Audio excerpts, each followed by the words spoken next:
people who are joining us are in the King County area of Washington. We have others that I know are joining us from different parts of the country. Wanted to chime in and talk about and hear what we're chatting about. My name is Derrick Lane. I'm a pastor in Seattle, Washington, and the owner of a consulting firm, fundraising firm. And we are so happy that you've decided to join us for our conversation, our panel this evening about faith and what does faith have to say about vaccinations. And we wanted to reach out to faith-based leaders in our community. And we are so thrilled and so happy to have our guest panelists with us who have been very intimately involved in not only in their own respective places of worship, but they've been engaged in the community as well. And we'd like to take a moment as we begin this conversation, before we get into our questions and conversation, just to introduce our guests. And again, just want to welcome all of you who decided to join us this evening. We have with us Reverend Dr. Linda Smith. We have Pastor Lane, I'm going to chat for just a second. Can we invite folks to join the language rooms if they want to? Would you mind if Justin can just introduce the language rooms? Yes.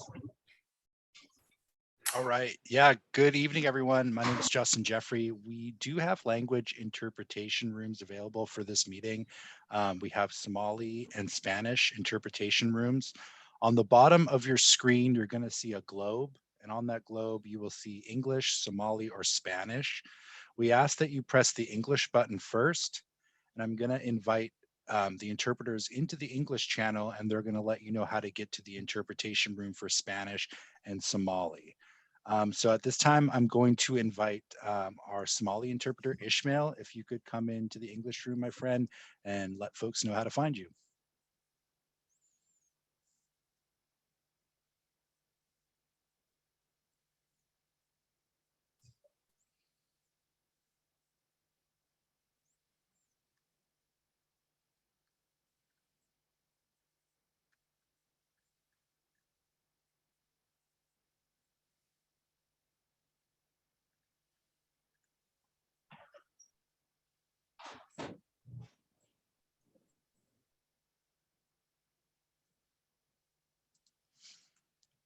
All right, thank you, my friend. And then next up, I'd like to invite the Spanish interpreter. We have Layla or Catherine. If one of you could come into the English room and let folks know how to find you.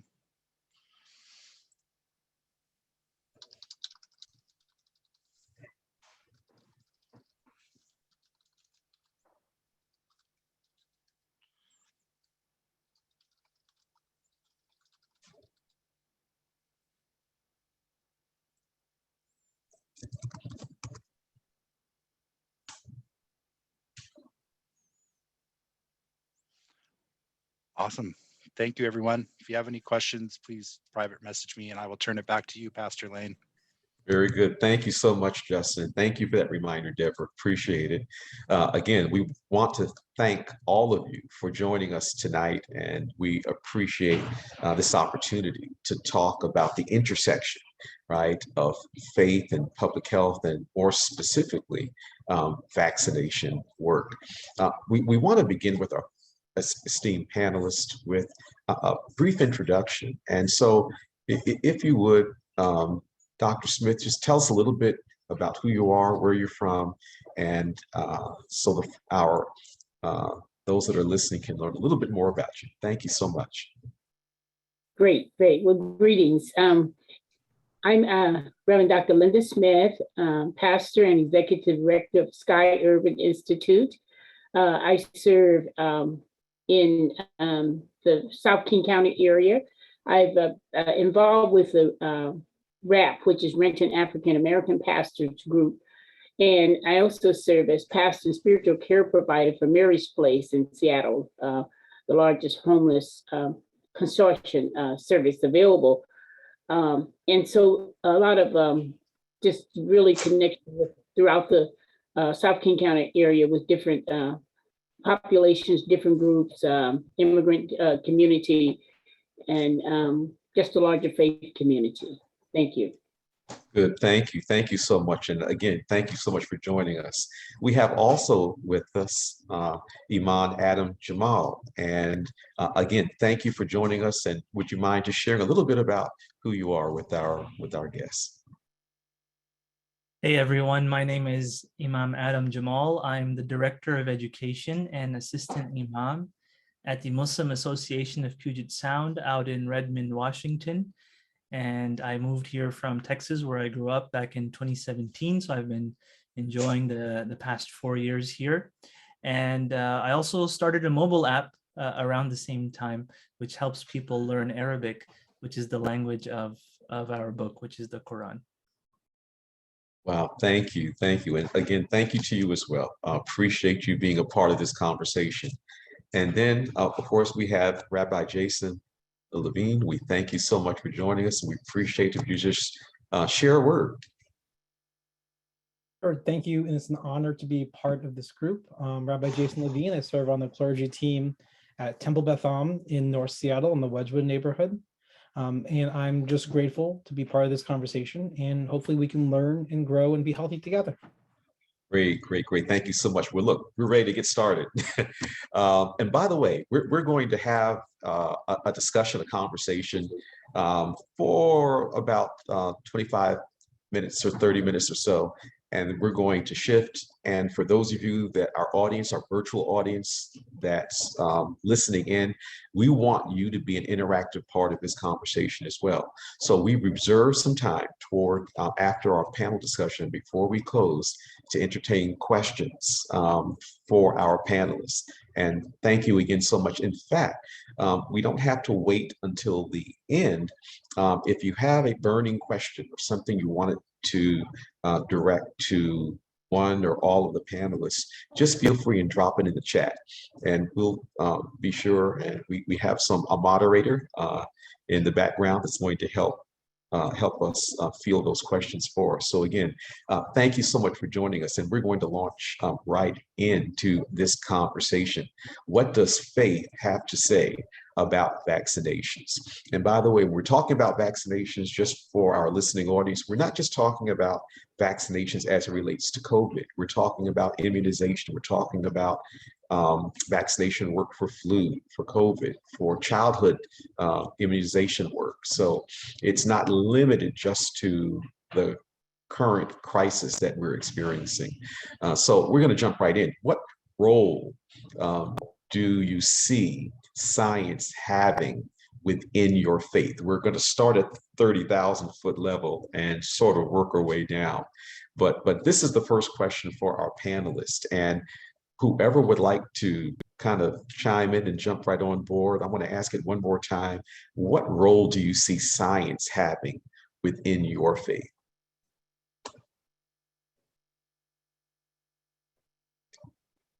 Imam Jamal, maybe we'll start with you. Sure. That's a great question. What role does science have in my faith? I would say that science is considered to be something that God created the natural world and the natural laws.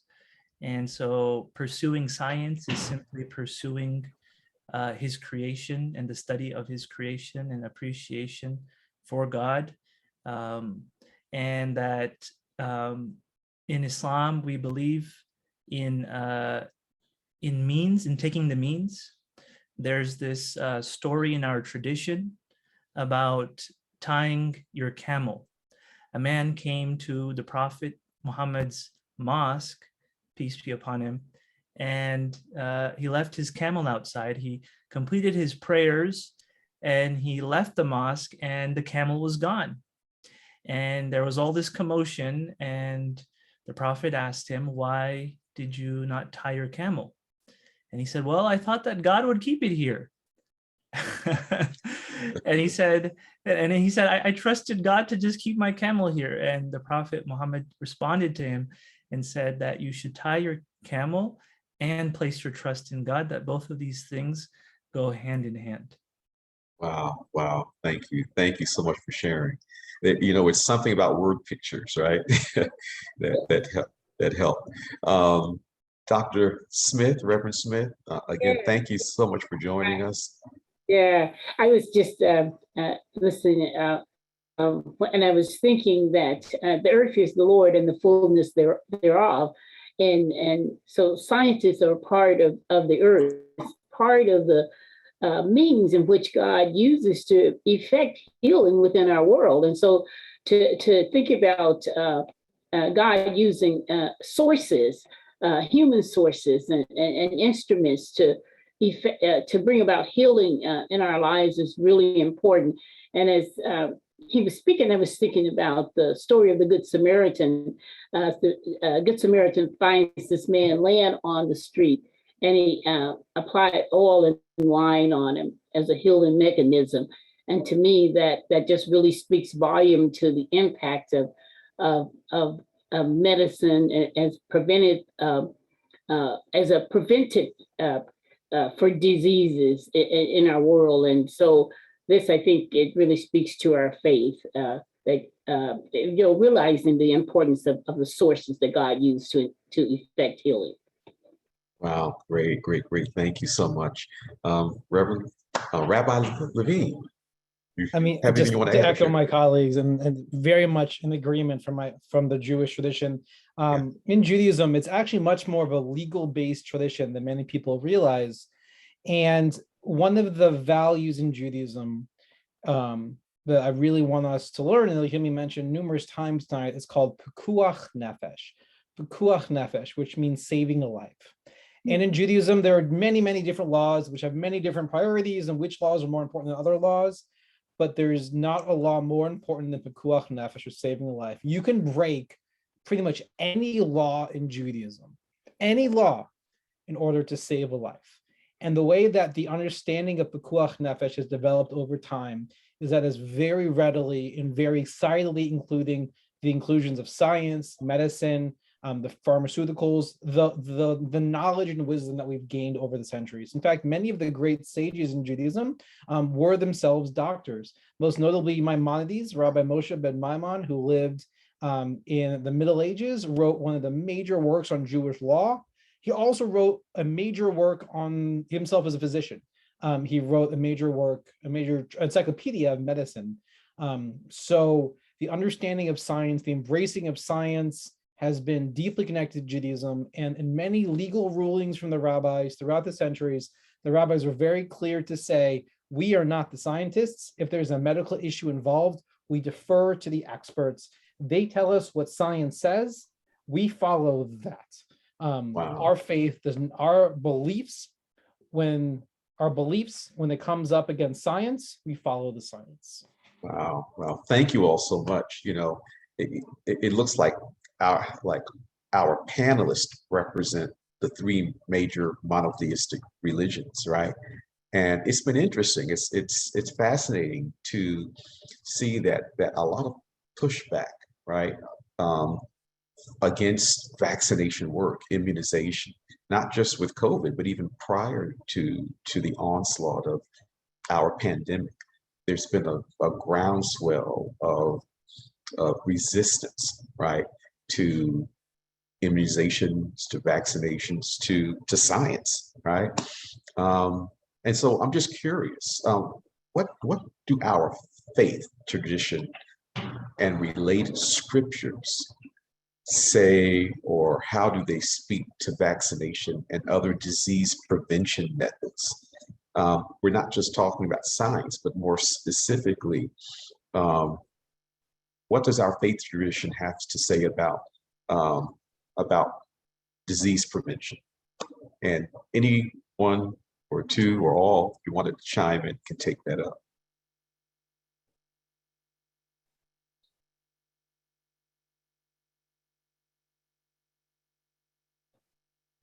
Well, I think for me,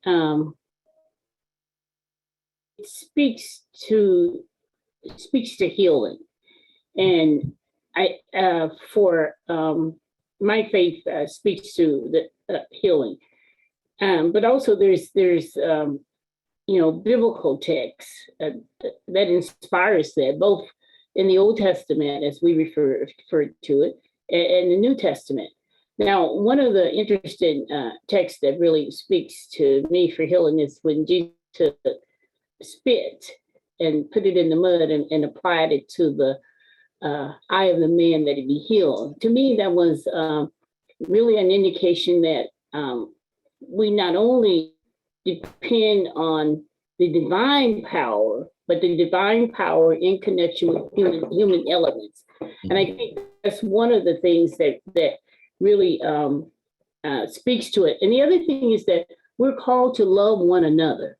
And at the deepest part of love is caring for one another. God calls us to love ourselves, our neighbors, and God. And in loving each other, we care about them by protecting them. I grew up in the South, and so it was really difficult to get access to preventive vaccinations. And so one of the things that my mother would do, she would sort of like keep us away from people so we wouldn't catch measles and mumps and all of those kind of things. And I didn't understand at first, but now I understand it. But it was the protecting us, because we had not been immunized. And eventually, they started to bring in the vans and things so that we could be as children, because we lived in the deep, deep South. And so God, that to me is the protective care that we're to provide for one another. So there's nothing in my faith that says we're not to take care of one another. And that preventive medicines and all the things that we have available to us have saved so many lives. And so many of the people that I grew up with died because we didn't have that available to us, or suffering from physical, disabilities or deformities because they didn't have access to some of the medicines that we have available today. Thank you so much. It's really interesting that, there is this concept in Judaism, I know in the other religions as well too, that our body is a gift. Whether we believe that God has given us a gift for us to deal with, or it's still God's possession and we return it to God, whatever our belief might be, there's this idea and concept, which is we bear responsibility. When someone loans me a car, when someone offers me, when someone, we take care of something else, we pet sit, whatever it is, we have a responsibility to take care of that which is entrusted to us. And we similarly have a responsibility to take care of these physical forms, these vessels, which God has given to us, or you believe that biology is given to us, whatever your belief system. And as such, I believe preventative medicine is hugely important with that, because we need to take care of ourselves. We need to have a longer view of how our actions have consequences, how our behaviors have ramifications. And if we're truly to respect and honor this gift that we've been given, this complex, in many ways strange, this miraculous biology that we have, we must take care of it. And if I could actually add a quote in from Maimonides, who I mentioned before, Maimonides said, we learn the ability of the physician to prevent illness is greater proof of their skill than their ability to cure illness. Maimonides also went into many chapters talking about everything from fatty foods to daily exercise. That's all included in his religious text. The ability to prevent illness is a greater skill than curing illness. This is a gift we're given. We should take care of it, including preventing, not just reacting to. Wow. Thank you for sharing. Yes, I didn't know, before we moved on to a connected part of that question, wanted to provide an opportunity. Imam, Jamal, you wanted to add anything to that? Yeah, sure. It's interesting that you mentioned that, Rabbi Jason. We have a very similar concept, and I'm sure our faith shares so much because we have the common character of Abraham, the Abrahamic faiths, as some might refer.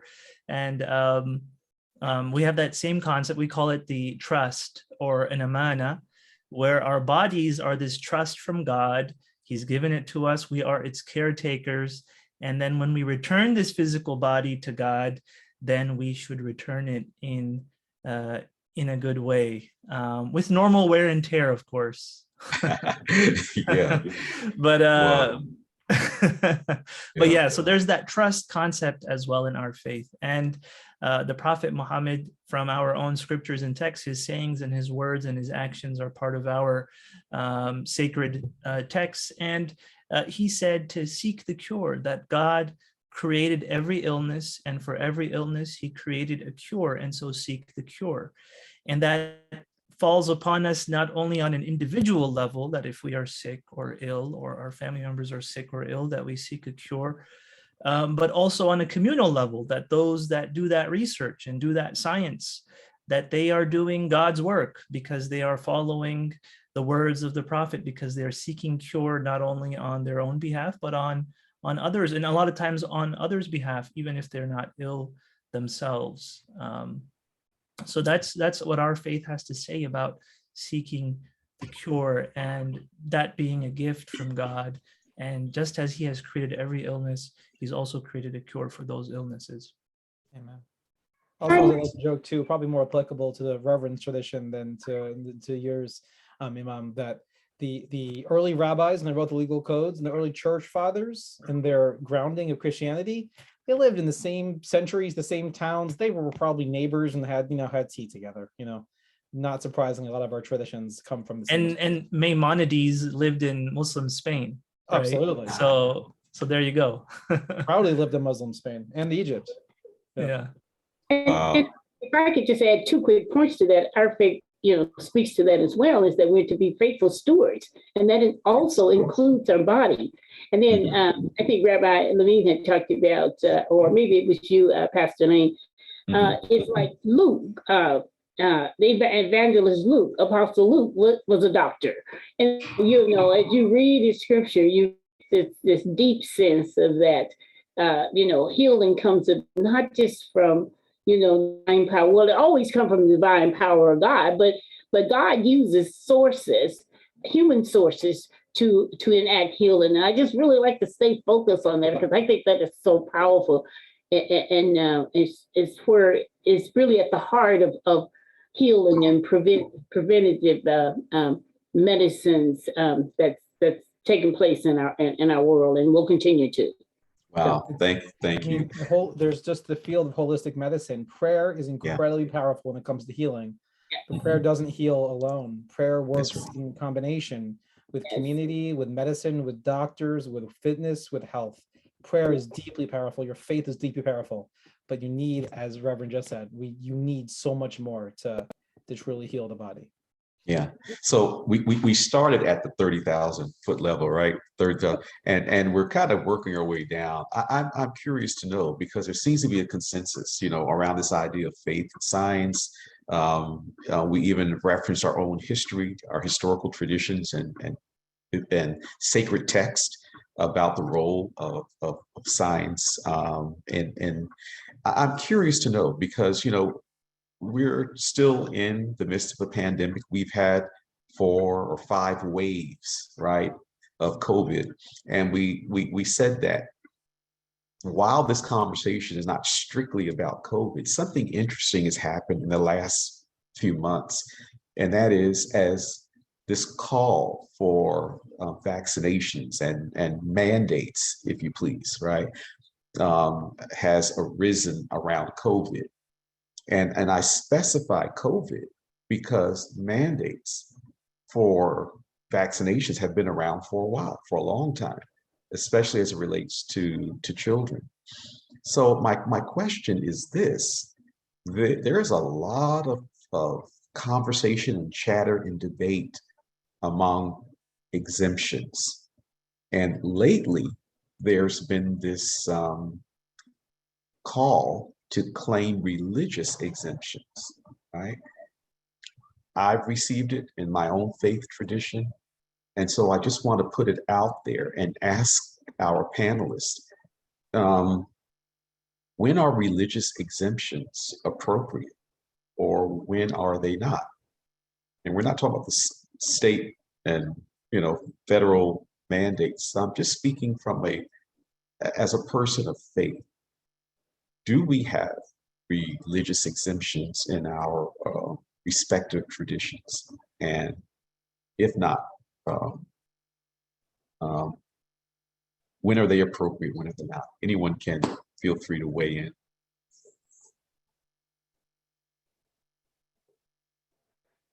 Well, and I had this question asked, and so I think religious exemption are appropriate if the person negatively impacts the person. You know, I was trying to ask you, are you allergic to penicillin? So if you're allergic to penicillin, that to me would be an appropriate exemption for someone. But other than that, I mean, I can't think of any other reasons where it would be appropriate. Just because I say that my body, to me, it's not good enough. There has to be a medical reason that the whatever they're using in the medicine or the vaccine, it's a detriment to your health or healing. So, yeah, yeah. All right.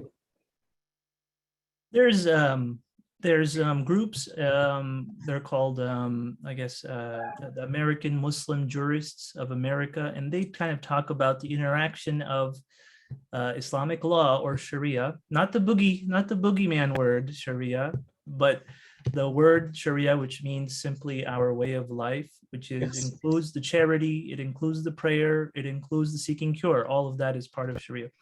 And so these bodies, they talk about how faith relates to things that are going on today. And so they talked about the COVID vaccine, and they talked about two things which people talked about when it came to the vaccines. Number one was that some vaccines, they used fetal cells in the creation of the vaccine. And there was another kind of vaccine that whose origins were in porcine cells from pork, which Muslims consider impermissible to consume. And so those were the two kind of objections. And so the American Muslim Jurists of America, they spoke on both of these matters, and they said that the vaccines which are here in the US did not use fetal cells in their creation, Pfizer and Moderna and Johnson and Johnson, nor did they use porcine cells. Even if they had used those, because the amounts were so minuscule at a microscopic level, then it should not be considered. In addition, the preservation of life and the sanctity of life and the path to preserving life is such a huge objective of the Islamic law, of the Sharia, that there should be no concern, and such a trivial concern is not enough to outweigh the benefits of preserving life. Wow. Thank you for sharing. I would agree very, very strongly with my colleagues, and thank you, Adam. Exactly, similar concerns have been raised in the Jewish community, and in regards to vaccine mandates, there's actually been quite the history of the Jewish community supporting and enforcing vaccine mandates going back hundreds of years. And I have done this research and looked into it, and all the various movements and denominations of Judaism, all of them agree that vaccine mandates are acceptable and encouraged for the sake of the health of the community. And if you know anything about the Jewish community, it's very rare for Jews to agree on much of anything. And every single Jewish movement, every single major Jewish organization has issued and supported and encouraged vaccine mandates because of the health importance. The communal importance is just too large and too important. Plus, the sake of taking these vaccines, it's not just for ourselves, it's for our community. We take these vaccines in order to keep us healthy, our family healthy, and our collective work keeps our community and our world healthy. So these mandates have been upheld many times in the Jewish community for the sake of their health. In regards to religious exemptions, I've been approached, as I know my colleagues have been as well, and I have yet to hear, similar to what the Reverend said, if you have your own personal concerns, your ideological differences, a religious exemption is not a place to air those out.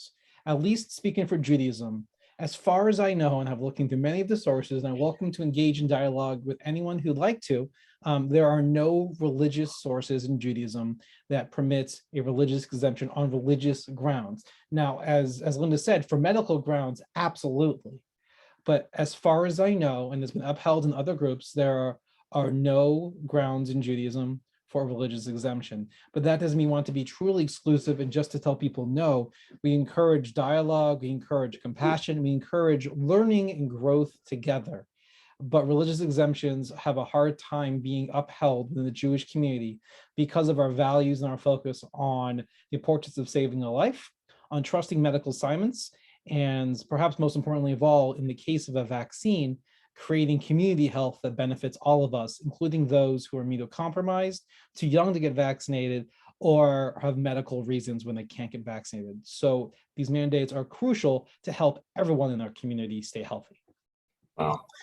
Pastor Lane, if I quickly add just a little bit, I just want to, Rabbi Levine said something, and certainly, with the African Americans, there's this history of the trial and test medicine. We know of the Tuskegee study. We know the sterilization of Black females and things. So there's, there's a lot of fear around that for when it comes to African American. I'm sure there are some other groups. I was looking at some research. There are other groups like that too. And so that psychic is still in our minds, and I've heard that so much, particularly over the last, the last couple of years, although people were, having their kids immunized, against measles and stuff. But I think if we just stop a bit and then look back at the benefit and the, how many people's lives have been saved and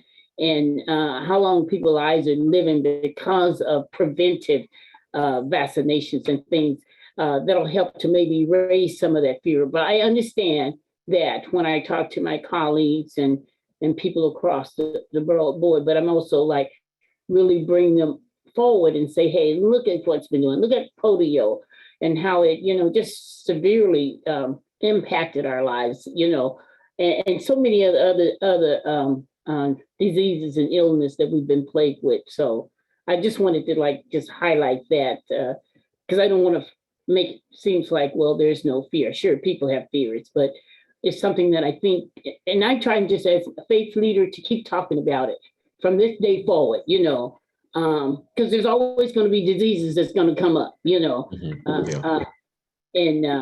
yeah. So this seems to be a good segue into our final few questions and conversation. We began talking about science and faith, but really, we're talking about health, right?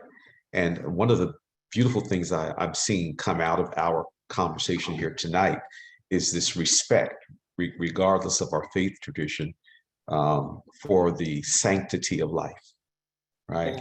For the sanctity of life. And I appreciate it's a beautiful thing to be able to hear it from various perspectives. And I think,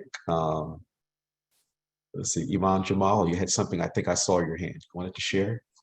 Yeah, I mean, I just wanted to also share the concept of domain. So even in these kinds of religious edicts or whatever you want to call them, the scholars, they are very clear that that when it comes to, for example, religious exemptions or whether or not to take it, that it's more of a public health issue, not really a place for people that are experts in religion to comment on risks and things like that. That at the end of the day, it's just like a physician should not be talking about religion in the same way someone who is a religious expert should leave public health issues in the hands of those that have expertise in public health, and for that to be done over there and not over here. Wow, thank you. So we have a number of participants that have joined us on this conversation, over 40 that I see. I just wanted to remind you again, we're about to enter in a few minutes into the Q&A portion of our conversation. And as we kind of prep for that, we just had a few more questions for our panelists. But if you have a burning question you just wanted to get in there and to ask, feel free and drop it in the chat, and we'll be sure and acknowledge and share it with our panelists. But as we said, we were kind of pivoting now, towards health, and just kind of piggybacking off of this idea of honoring the sanctity of life. I guess the natural question is, what obligation, if any, does a person of faith have to protect the health, not only their own health, but also the health of their neighbor? Because, with the transmission rates the way it is, just, the ability to transmit the virus by close proximity or contact, we are in essence, right, endangering the health of those around us if we don't properly take care of our health. So I'm just curious, does our faith have anything to say about our obligation, not only to our own bodies, which we've already alluded to, but really for the protection and health of those around us? Absolutely. The main text that comes up here is from Leviticus 19:16 in Hebrew. Lo ta'amod al dam re'acha, don't stand by the blood of your neighbor.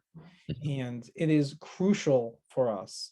It is incumbent upon all of us, when we see our neighbor, our friend, our fellow citizen, our fellow human being at risk or in danger, or there's a potential health concern, it is incumbent upon all of us to stand up and to help them, to not just watch by and say, oh, it's not my issue. It's my family's healthy, I'm healthy, I don't worry about somebody else. Al da'amod al tam re'acha, do not stand by the blood of your neighbor. It is so incumbent upon us to help one another and to look out for the health of one another, because our faiths are intertwined with one another, especially when it comes to a contagious virus. We have responsibility to each other, and we must care for others as well as caring for ourselves. Wow. Yeah, I would, I go back to the parable of the Good Samaritan, and the man that stopped to help the wounded man.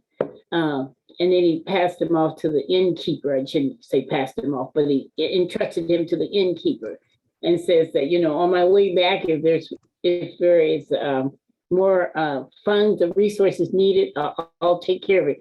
To me, that's community taking care of community. That's responsibility, and how Jesus defined that as love. And so as compassionate leaders, we're to one another, and to love is to take care of the Jesus said that I came that you might have life and have it more abundantly. And to have life more abundantly, that means our physical health as well as our spiritual well-being is what gives us the ability to have abundant life. Wow. Thank you, Reverend and Rabbi, for that. In Islam, as I had mentioned, that protecting life is an objective of the Sharia. And the Quran, our book, says that the one who saves a life is as if they have saved all of mankind. And the one who destroys a life, it is as if they've destroyed all of mankind. And if you consider that, especially in light of the story of Cain and Abel, that had that not happened, our population might be double, right? So there's just so much behind the preservation of life. It's not just about that individual person, but it's about the kind of domino effect of everyone that actually has an effect on, that loss of life. And that is why the Prophet Muhammad, peace be upon him, he said that if there is a plague in an area or in a city, to not enter that city. And that if you are in that city where there is plague, then you should not leave that place to spread that plague elsewhere. Isn't that interesting? I appreciate you sharing that in each of our traditions, I find a correlation between the advice that's given, in terms of how to mitigate this virus as well as others. These same principles we find in our own faith traditions, right? Of social distancing, right? Of covering, right? To prevent the spread of airborne viruses. And, to me, it's about protecting ourselves and protecting each other. And as we begin to kind of wrap up discussion and move to our virtual audience, again, just wanted to remind you, I see a few questions coming in the chat already.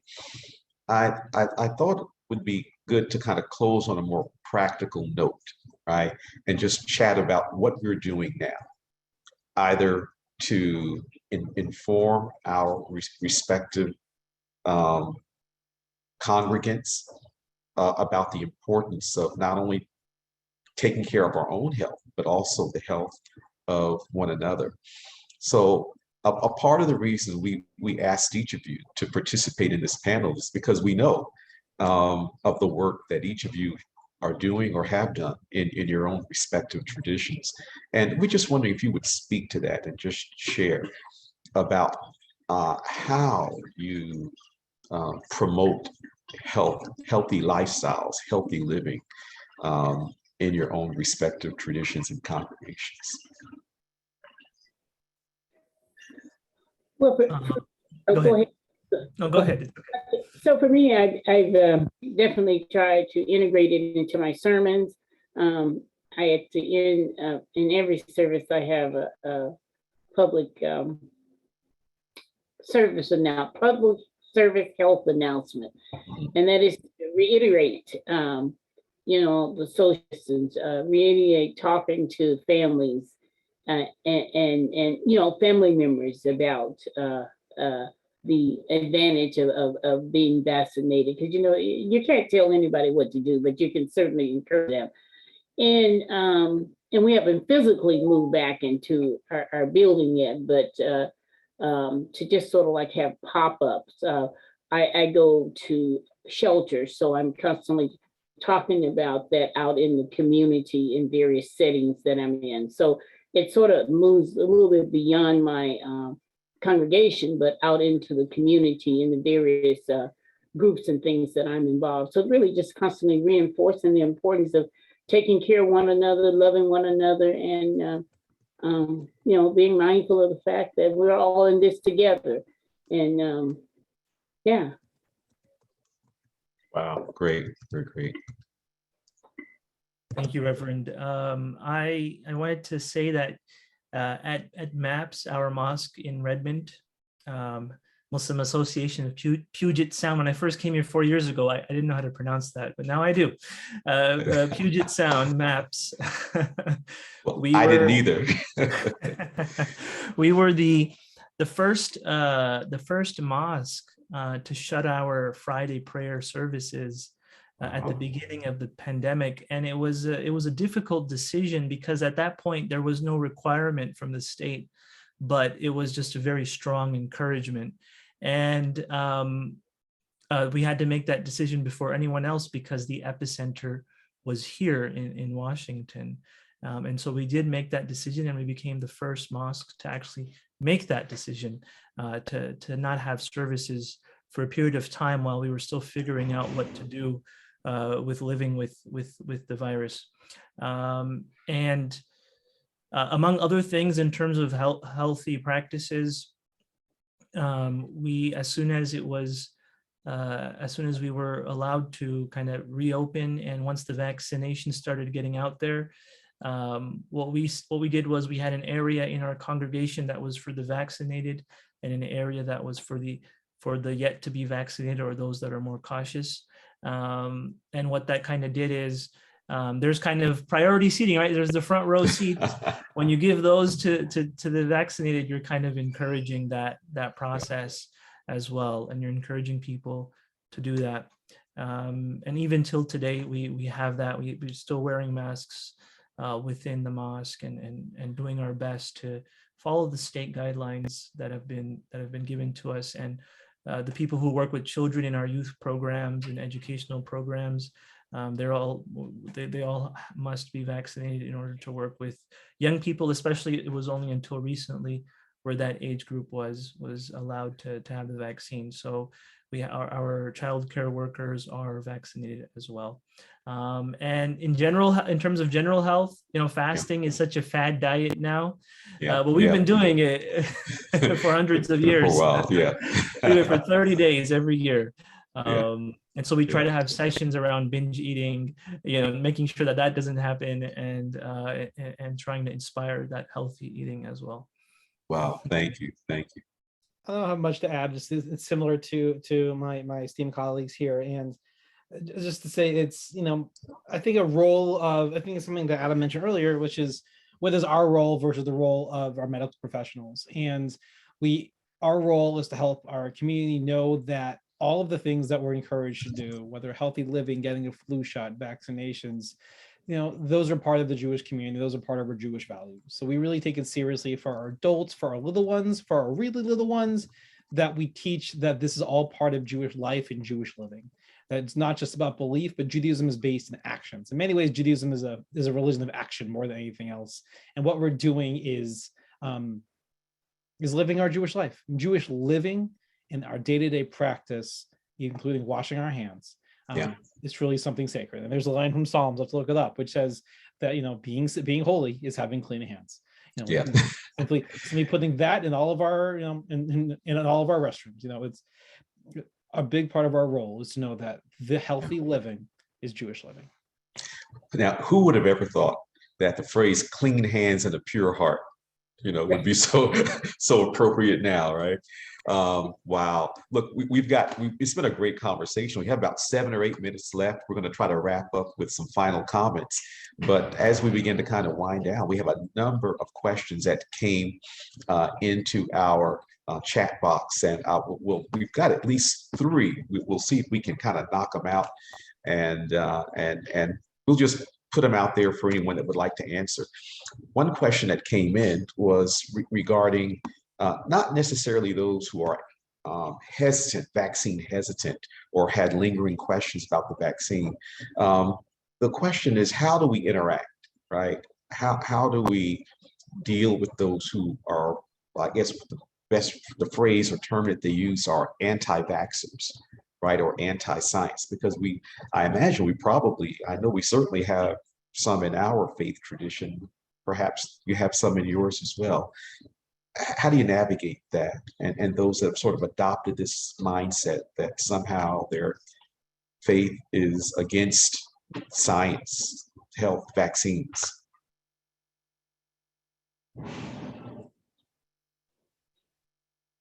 Well, what I've been doing is really going back and just sharing data with people, about polio, tuberculosis, all those diseases that really impacted people. And so when people start, talking, against it, I just look at the benefit of it, and hopefully over time, I know that some people have changed their minds. I think that is, and for, from a faith level, I just there's nothing in the biblical text that I've read that God says you shouldn't take a vaccination. So I always turn them to scripture. And there's one in Isaiah talks about, is there no balm in Gilead to heal the wounded souls? And so really, really trying to just hook people's mind into the fact that preventive medicine, that God used human elements or human sources to impact healing. So yeah, I'd love for others to weigh in as well, if you like. But in addition to that, along with this whole idea of anti-vaxxers and anti-science, is a contingent of individuals who see mandates as an intrusion into their personal liberty, right? I wanted to throw that in here to kind of connect because it was actually another question that came in from one of our virtual audience members. So if anyone wanted to speak to that. I will admit it's challenging, especially since we're on month who knows what with this pandemic, and clearly we hold on to our beliefs so strongly, and we just want to sometimes just say what are you thinking? But truthfully, and this is where our traditions speak about compassion, about kindness, and not even just about faith traditions, just a human being getting to know someone else, truly listening to them, knowing that they might be fearful or nervous, there might be some anxiety, there might be some history, there might be some communal history. Reverend Smith mentions, various moments from our historical past that have been painful to our traditions and to various groups. It's really hard. In many ways, we have to bring that love. We have to listen. We have to be that one-on-one. They're probably used to their neighbors or colleagues or friends or even employers telling them, you have to do this, you have to do that. Appeal to them, connect with them, listen to their values. And individual liberties is an important value, but I sometimes fear that that has become a catchphrase or but let them speak as a person. What do they believe? What is their connection? Who do they love? How can they support those whom they love? And it might take time, many conversations, and I don't know if we'll be able to convince them eventually. Various news sources and various pundits can be very powerful, but to at least appeal to them as a human being, to listen to them and to love them, sometimes that might just start to break the ice a little bit. And it's so hard, but sometimes that's our only path.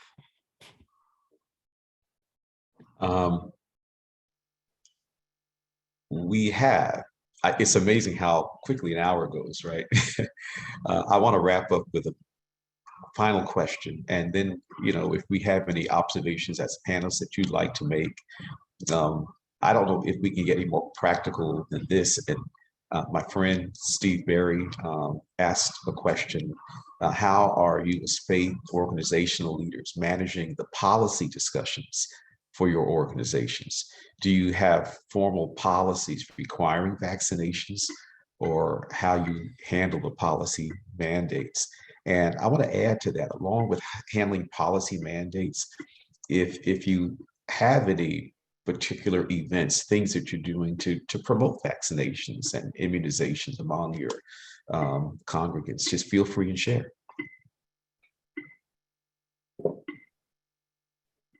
We have a team of health experts who have guided our incredible executive director and our professional team and our board of directors. So back, as we've said from the beginning, leading on the science. So when it comes to policy, and ours are very similar to what Imam Jamal has mentioned about required masking, required proof of vaccinations, and many other things we're doing. We are following the medical experts, and we are following we trust these members of our community. They are incredibly wise, incredibly kind, and incredibly caring. And we're following the safety guidelines put out by the King County and the city of Seattle and the state of Washington and the US government. But because our situations, being in the synagogue, is unique, we're gathering places, there's singing, there's little kids around, there's a lot of things happening. We are turning to a team of incredible medical experts who have guided us along this whole way. Wow. That's how our policies come about. There's a bit of a conflict in a way, because prior to last year, prior to this pandemic, when you thought of a mosque or a synagogue or a church, you thought of a physical location, and all these resources were piled into this physical location. And now there's a fear amongst those who support this location and this real estate, that if people get used to not coming, then what happens?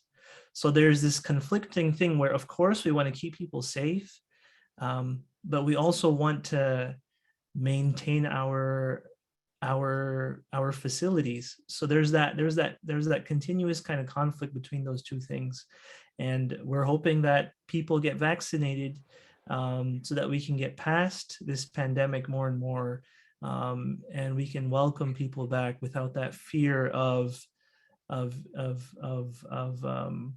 getting sick. So it's definitely a difficult situation. I did share some of the policies which we have. So it's definitely a difficult situation, but everyone is in our prayers, and we're hoping to take the means as well to enact that accordingly. Thank you. Thank you. It's again, thank you to our panelists, and we appreciate all of the questions that came in. Wonderful job. Thank you for informing. Thank you for sharing.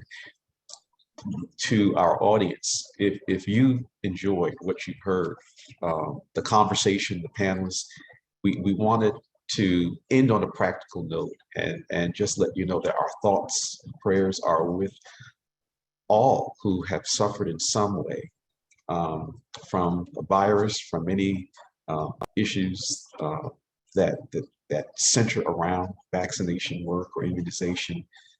We appreciate and love you and wish the best for you and for your families.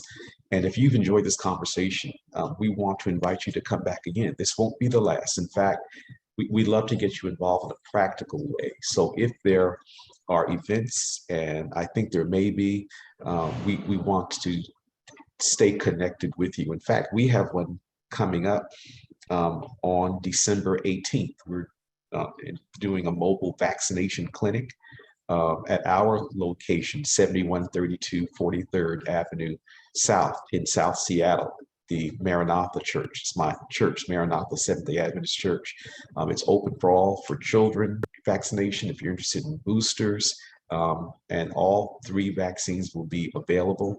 We're also having an additional conversation, sort of like a follow-up to this one that we're having on December 16th. And we'll send out a Zoom link for that shortly. We want to thank the Department of Health.